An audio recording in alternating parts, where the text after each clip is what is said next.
Hello guys, welcome back to our new video. तो ये guys हमारा चैनल का पहला लॉन्ग वीडियो होने वाला है। इतने दिन में गाइस मेरे चैनल में शॉर्ट्स अपलोड कर रहा था। अभी इस वीडियो में गाइस मैं आपको पूरे जुपिटर के इंफॉर्मेशंस, फॉर्मेशन, डिस्कवरी, फीचर्स सब कुछ मैं आपको इस वीडियो में पूरे तरीके से आपको इन्फॉर्म करने वाला हूँ। तो वीडियो में पूरे इंटरेस्ट के साथ बने रहना, क्योंकि ये हमारा चैनल का पहला वीडियो है। तो गाइस पूरे जोश के साथ हम वीडियो को बनाएंगे। वीडियो को एडिट भी गाइस पूरा जोश के साथ बनाया मैंने। तो इंट्रोडक्शन आई थिंक इतना काफ़ी है। आगे आने वाले वीडियो में मैं आपको गाइस इस वीडियो को 3 पार्ट में डिवाइड करके देने वाला हूँ। पहला पार्ट में गाइस जुपिटर के गाइस पूरे डिस्कवरी मतलब हिस्ट्री होगा पहला पार्ट में। दूसरे पार्ट में होगा गाइस पूरे डिस्कवरी के बारे में जुपिटर के। और तीसरे पार्ट में होगा फॉर्मेशंस, फीचर्स, जो कुछ भी आता है वो होगा तीसरा पार्ट में। तो इस वीडियो को 3 पार्ट में गाइस मैं डिवाइड करके आपको प्रोवाइड करने वाला हूँ। तो प्लीज़ पूरे इंटरेस्ट के साथ इस वीडियो में बने रहना। तो इंट्रोडक्शन इतना काफ़ी है, चलते हैं वीडियो की तरफ।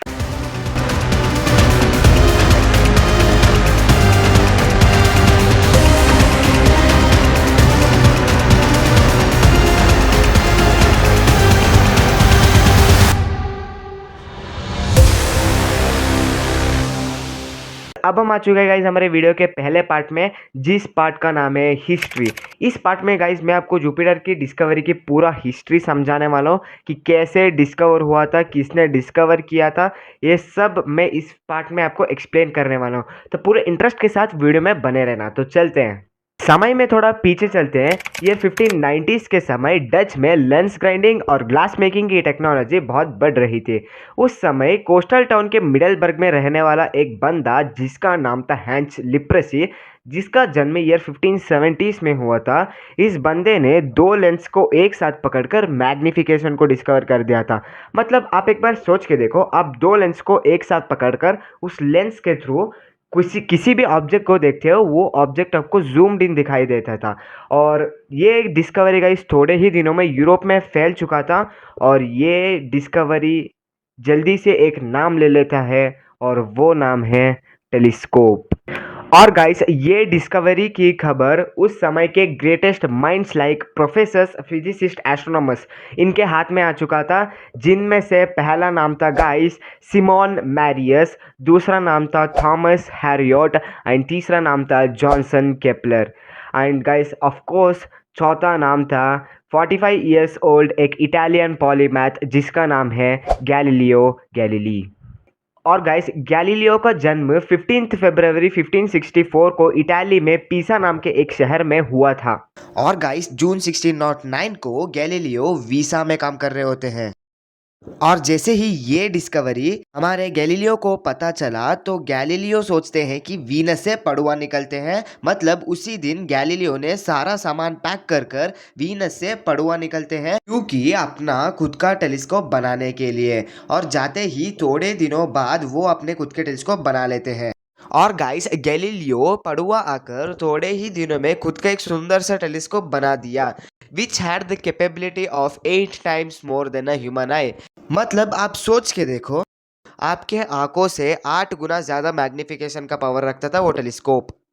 और इस टेलीस्कोप को वेनिशियन लॉ मेकर्स, मतलब उस समय के बड़े लीडर्स के सामने प्रेजेंट करते हैं और उन्हें गिफ्ट कर देते हैं। और गाइस अब ये डिस्कवरी वॉर के समय काम आने वाला था। मतलब आप दुश्मनों को दूर से ही आइडेंटिफाई कर सकते थे। और इस टेलीस्कोप को वेनिशियन लॉ मेकर्स को गिफ्ट करने के बाद, उनके दिल जीतने के बाद, गैलीलियो सोचते हैं कि उनके टेलीस्कोप को आसमान की तरफ घुमाया जाए।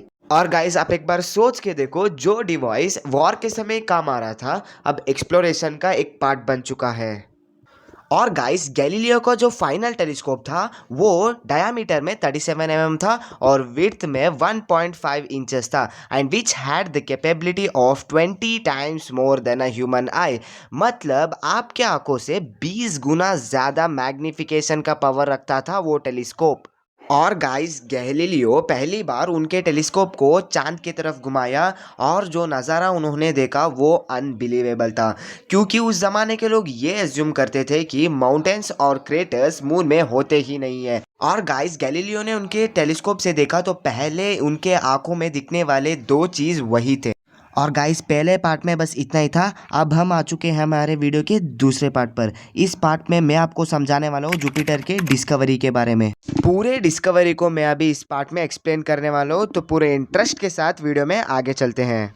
और गाइस मून में क्रेटर्स और माउंटेन्स को डिस्कवर करने के बाद गैलीलियो सोचते हैं कि उनके टेलीस्कोप को उस समय के ग्रेटेस्ट स्टार की तरफ घुमाया जाए, और वो स्टार था जुपिटर।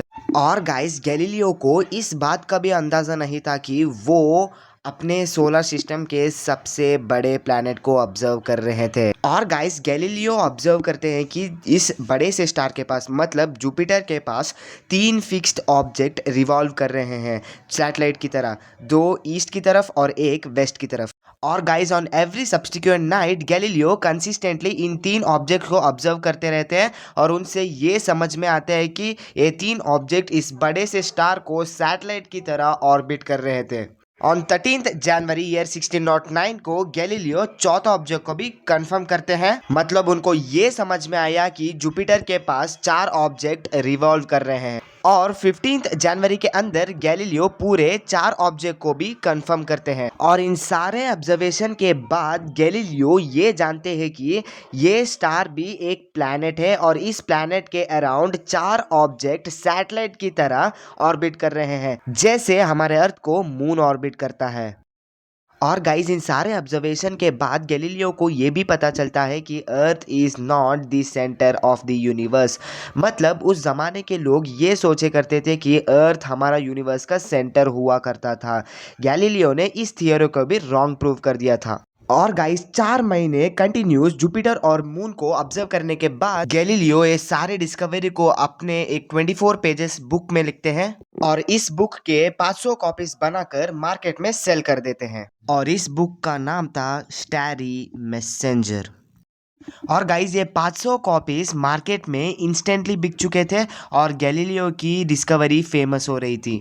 और गाइस अब हम आ चुके हैं हमारे वीडियो के लास्ट पार्ट की तरफ। इस पार्ट में मैं आपको जुपिटर की फॉर्मेशन और फीचर्स दोनों को एक्सप्लेन करने वाला हूँ, तो पूरे इंटरेस्ट के साथ चलते हैं हमारे वीडियो के लास्ट पार्ट की तरफ। और गाइस आप लोग जानते ही होंगे कि जुपिटर हमारे सोलर सिस्टम का 5th प्लैनेट है और फर्स्ट लार्जेस्ट प्लैनेट है, जिसका विड्थ 11 पृथ्वी के बराबर है। मतलब आप 11 पृथ्वी को एक साथ लाइन में जोड़ोगे तो वो बनेगा जुपिटर का विड्थ। और गाइस मैं आपको एक इंटरेस्टिंग बात बताना चाहता हूँ। आप क्या करो कि सोलर सिस्टम के सारे प्लैनेट्स ले लो, Mercury, Venus, Earth, Mars, Jupiter, Saturn, Uranus, Neptune. इन सारे प्लैनेट को आप एक बार जोड़ दो और जुपिटर को निकाल दो। मतलब इन सारे प्लैनेट्स में से जुपिटर को निकाल दो, बाकी के जोड़ दो, और जोड़ने से जो मास बनेगा वो होगा 128, और जुपिटर का अकेले का मास है 318। मतलब आप एक बार सोच के देखो, सोलर सिस्टम के सारे प्लैनेट का जो मास बनता है उससे भी डबल है जुपिटर का अकेले का मास। और गाइज आप इस बात से अंदाजा लगा सकते हो कि जुपिटर का मास कितना ज्यादा है। और गाइस जुपिटर में कोई सॉलिड सरफेस नहीं है, क्योंकि पूरा प्लैनेट हाइड्रोजन एंड हीलियम से बना हुआ है, और इसी फीचर्स की वजह से जुपिटर को एक नाम मिलता है, और वो नाम है गैस जायंट। और गाइस जब आप जुपिटर के बारे में सोचते हो तो आपके मन में पहले क्या आता है? उसका ग्रेट रेड स्पॉट, राइट? इस ग्रेट रेड स्पॉट में हमेशा तूफान चल रहे होते हैं, और इन तूफान में हवा की गति होती है 400 मीटर पर हावर। मतलब कैटेगरी 5 हरिकेन से 2 गुना ज्यादा। मतलब आप एक बार सोच के देखो, हमारे अर्थ में सबसे डेंजरस हरिकेन कैटेगरी 5 है, इससे भी 2 गुना ज्यादा की स्पीड की हरिकेन जुपिटर में हमेशा होती रहती है। और गाइस जुपिटर था हमारा पहला फॉर्म होने वाला प्लैनेट। मतलब सोलर सिस्टम के अर्लीस्ट डेज में जुपिटर पहला प्लैनेट था जो फॉर्म हो रहा था। और गाइस एट प्रेजेंट जुपिटर हमारे अर्थ से 863 मिलियन किलोमीटर्स की दूरी पर है, और हमारे सन से 778 मिलियन किलोमीटर्स की दूरी पर है, जो 5.2 एस्ट्रोनॉमिकल यूनिट होता है। जिनको एक एस्ट्रोनॉमिकल यूनिट का वैल्यू पता नहीं है उनको बताना चाहता हूँ, सन से अर्थ तक जो डिस्टेंस होता है वो होता है 1 एस्ट्रोनॉमिकल यूनिट, और जुपिटर से सन तक जो डिस्टेंस है वो है 5.2 एस्ट्रोनॉमिकल यूनिट। इससे आप अंदाजा लगा सकते हो कि जुपिटर कितना दूर है सन से। और गाइस जुपिटर के इतने large collection of moons is only possible by the gravitational pull. Jupiter के पास 95 मून्स हैं और इनमें से 4 बड़े मून जो मैं आपको वीडियो में पहले बताया था कि गैलीलियो ने डिस्कवर किया था, जिनमें से 4 बड़े मून थे आयो, गैनीमेड, कैलिस्टियो एंड यूरोपा।